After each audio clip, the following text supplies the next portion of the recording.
अगर आपके घर में पीपल उगाया है तो आपको क्या करना है? पीपल को कैसे घर से आपको हटाकर कहीं सुरक्षित स्थान पर पहुंचाना है जिससे कि आपके ऊपर किसी भी प्रकार का दोष ना लगे। किनके घर के सामने या घर के अगल बगल में पीपल होना परेशानियों का कारण बन जाता है। घर में अगर पीपल ज़्यादा उगने लगे तो ये किस चीज़ का सूचक है या लक्षण है? व्यक्ति पीपल का दोष यानी कि पीपल कटवाने का दोष उसके पीढ़ी दर पीढ़ी किस लक्षण के रूप में जाहिर होता है? पीपल की पूजा किसके लिए बेहद ज़रूरी है और उसकी किस्मत को बदलने का एक छोटा सा मार्ग है ये, जो उसकी किस्मत बदल सकता है पीपल की पूजा करने से। आज मैं आपको पीपल से जुड़ी हुई सभी बातें बताने वाला हूँ। पीपल के बारे में हम कैसे जानें और उससे फ़ायदे ले सकें, अगर किसी प्रकार के दोष आ रहे हैं तो उनको कैसे दूर करें, सभी जानकारियाँ आज मैं आपको देने वाला हूँ। नमस्कार दोस्तों, मैं सुभाष शर्मा चंडीगढ़ से लाल किताब के ज्ञान में आपका स्वागत करता हूँ। दोस्तों, पीपल, जैसा कि हम जानते हैं पीपल के बारे में, जो कि युगों युगों से प्रचलित है, और इसके बारे में अगर हम बात करें तो पीपल एक ऐसा वृक्ष है जो कई पीढ़ियां देख लेता है। यानी कि उस पीपल को, अगर आपके गांव में कोई पीपल है या फिर कोई ऐसा धार्मिक स्थल है जहां पर आपने पीपल देखा हो, तो उसी पीपल को आपके दादाजी ने भी देखा था, आपके परदादा ने भी देखा था, आपके पिता ने भी देखा था और आज आप भी देख रहे हो। तो इस पीपल को अगर हम देखें तो ये प्रत्यक्ष होता है कि आपके कितने कुल आगे बढ़ गए। और इसी तरह से इस पीपल में इस शक्ति का वास होता है जो हमारे जीवन में वृद्धि का काम करता है। वृद्धि, हर तरह की सुख समृद्धि देने वाले देवता जो कि विष्णु देव हैं। अब आपके घर में कई बार ये पीपल उग जाता है। कई लोग घर में पीपल उगाते हैं, जानबूझकर उगाते हैं पूजा पाठ करने के लिए। क्या उनके लिए सही है? घर में पीपल उगना क्या उनके लिए सही है? पीपल को हम काटते हैं या उखाड़ते हैं, क्या उनके लिए सही है?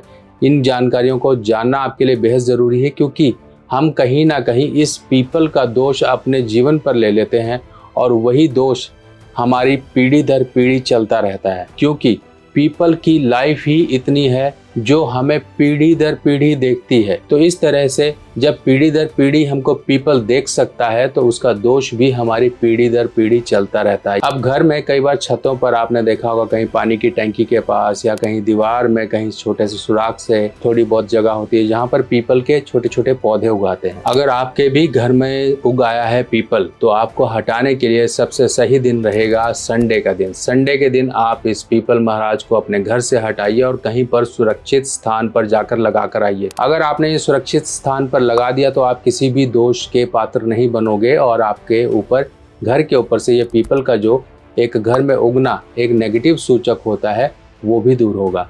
घर के पास मंदिर हो, घर के पास पीपल हो, घर के सामने कोई पेड़ पौधा हो, उसकी अगर परछाई घर के ऊपर पड़ती हो तो घर में कहीं भी सुख शांति नहीं रहती है। घर के पास मंदिर हो तो आपको ये तो अच्छा लगता है कि घर के पास मंदिर है, पर जब जब कोई त्योहार, कोई आयोजन, कुछ भी होता है तो घर के पास जब वो मंदिर में स्पीकर बजते हैं तब लोग, वहाँ के रहने वाले, अपनी सुख शांति को भंग कर बैठते हैं। वहाँ पर रहने वाले लोग परेशान होते हैं।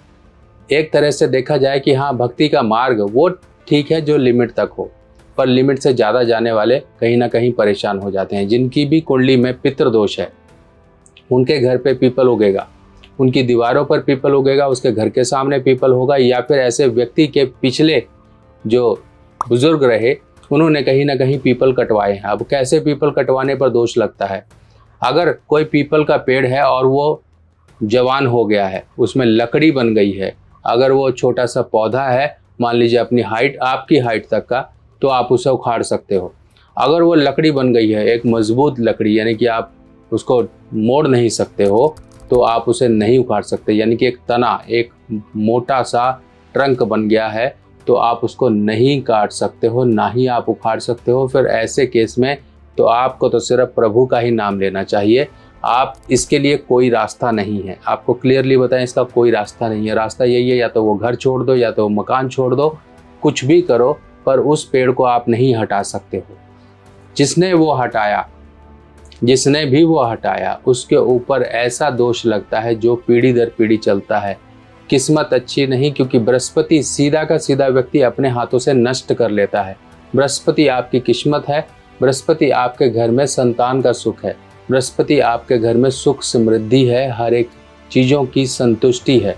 अगर वो सब मिसिंग हो जाए तो घर में क्लेश, घर में परेशानियां कुछ ना कुछ ऐसी लगी रहती हैं। पर कई बार ऐसा होता है कि हम तो जीवन में परेशानियां भोग रहे होते हैं, हमें यही नहीं पता होता है कि हमारे बुजुर्गों ने सचमुच में ऐसी गलती की थी। अब कई बार कुछ जाने अनजाने पापों का भोग भी आने वाली पीढ़ी करती हैं।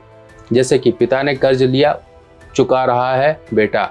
इस तरह से जो भी उनसे कनेक्टेड है, जो भी खून का उनका वंशज है, वो परेशानियां झेलता है किसी न किसी रूप में, चाहे वो छोटे रूप में झेलता हो, चाहे वो बड़े रूप में झेलता हो। पर जीवन में कुछ पूजा पाठ या फिर कुछ दान जाप इनकी परेशानियों को कम कर लेते हैं, कुछ ना कुछ जीवन की परेशानियों को कम करके इनका जीवन सही चला देते हैं। जिनकी भी कुंडली में खाना नंबर 2 यानी कि दूसरे भाव में, 5वें भाव में, 9वें भाव में या 12वें भाव में, इन भावों को ध्यान से समझ लीजिए। इन भावों में जिनकी भी कुंडली में बुध, शुक्र या राहु है, बुध, शुक्र या राहु, इन भावों में अगर एक भी ग्रह है इनमें से, या फिर ये एक साथ हैं या 2 हैं या कुछ भी हैं, तो आपको समझ जाना चाहिए कि आपकी कुंडली में पितृदोष है। और ये पितृदोष आपके ऊपर कहीं ना कहीं पीपल कटवाने या फिर धर्म स्थान कोई नष्ट करने या फिर कोई मज़ार या फिर कोई पूजा स्थान इस तरह से, या फिर किसी साधु संत महात्मा के द्वारा लगा हुआ श्राप है।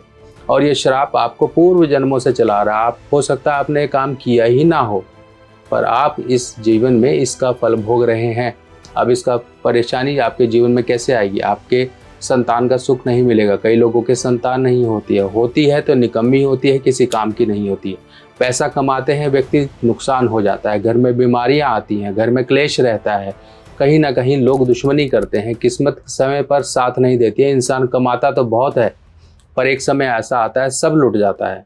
ये सब चीज़ें पितृदोष की होती हैं। जीवन में खुशियाँ नहीं, सही समय पर कोई काम नहीं, सही समय पर शादी नहीं, सही समय पर बच्चे नहीं, नौकरी नहीं, कुछ भी नहीं, कुछ भी खुशी का काम सही समय पर ना हो, समझ लो कहीं ना कहीं पूर्व जन्मों के ऋणों से आप ग्रसित हो।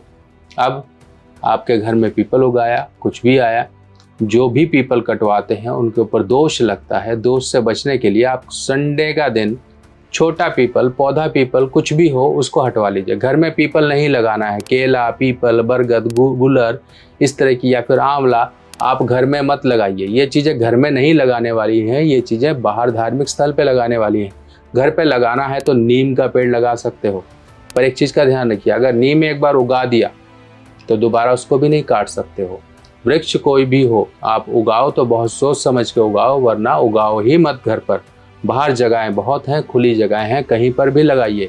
ना आपकी ज़मीन होगी, बस आपका कर्म होगा। आपने कर्म कर दिया, वो बढ़े या ना बढ़े वो आपकी किस्मत है।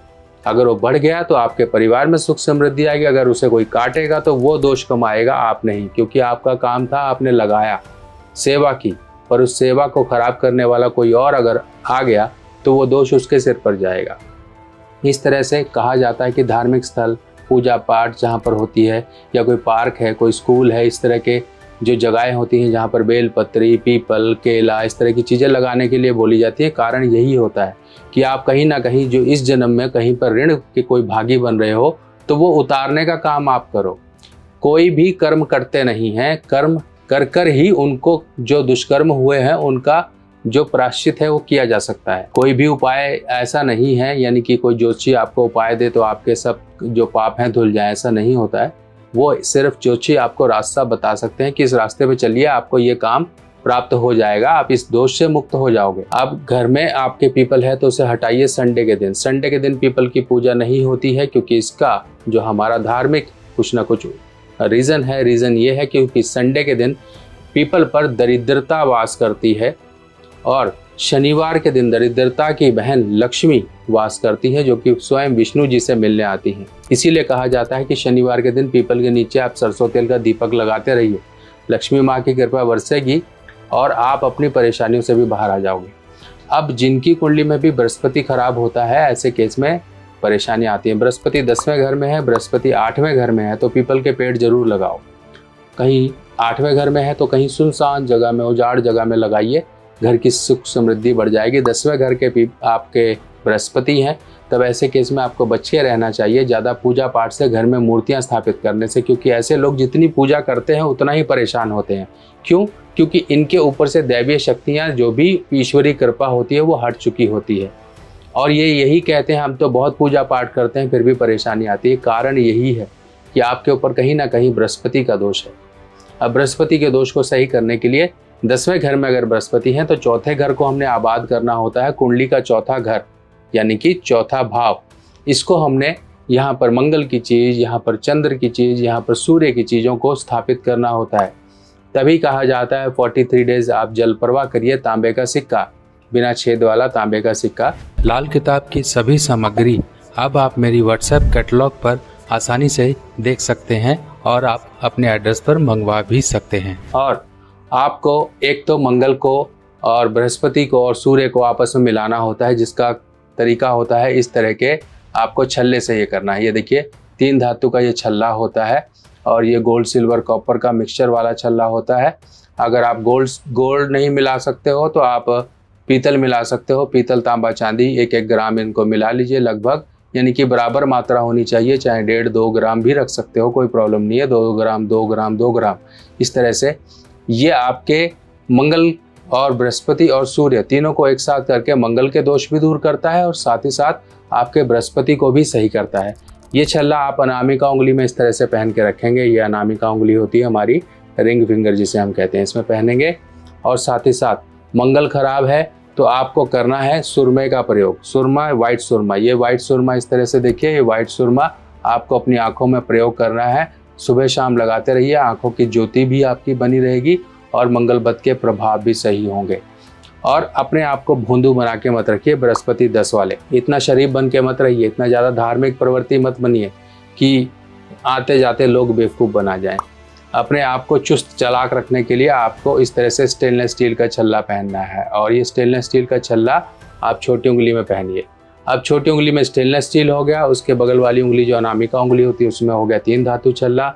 ये 2 छल्ले तो एक कॉमनली व्यक्ति को पहन के रखने हैं। और 10वें भाव वाले अगर बृहस्पति का व्यक्ति है, परेशान है, तो 4 किलो गुड़ वर्ष में या 4-6 महीने में एक बार जाके संडे के दिन जल प्रवाह करता रहे तो बच जाएगा इस बृहस्पति के दोष से। बाकी पीपल को सही जगह पे लगा दीजिए। बाकी घर से पीपल हटाने का तरीका यही है, आप उनको नमस्कार करिए और प्रार्थना करिए मन ही मन कि हे पीपल देवता, हम आपको दूसरी जगह स्थान दे रहे हैं, आप हमारे घर को छोड़कर दूसरी जगह जाइए। कहीं नदी नहर किनारे कोई स्कूल, पार्क या मंदिर, कुछ इस तरह से जगह तलाशिए जहाँ पर ये बढ़ सके पीपल। ये नहीं कि आपने सिर्फ खाना पूर्ति करी, लगा दिया, छोड़ दिया, 4 दिन बाद सूख गया, ऐसा मत करिए, वरना दोष वहीं का वहीं रहेगा। तो दोस्तों, आपको कैसी लगी ये जानकारी जरूर मुझे कमेंट सेक्शन में बताइएगा। बाकी और जानकारियों के साथ मिलते हैं नई वीडियो में, तब तक के लिए अपने सुभाष भाई को आज्ञा दीजिए। नमस्कार।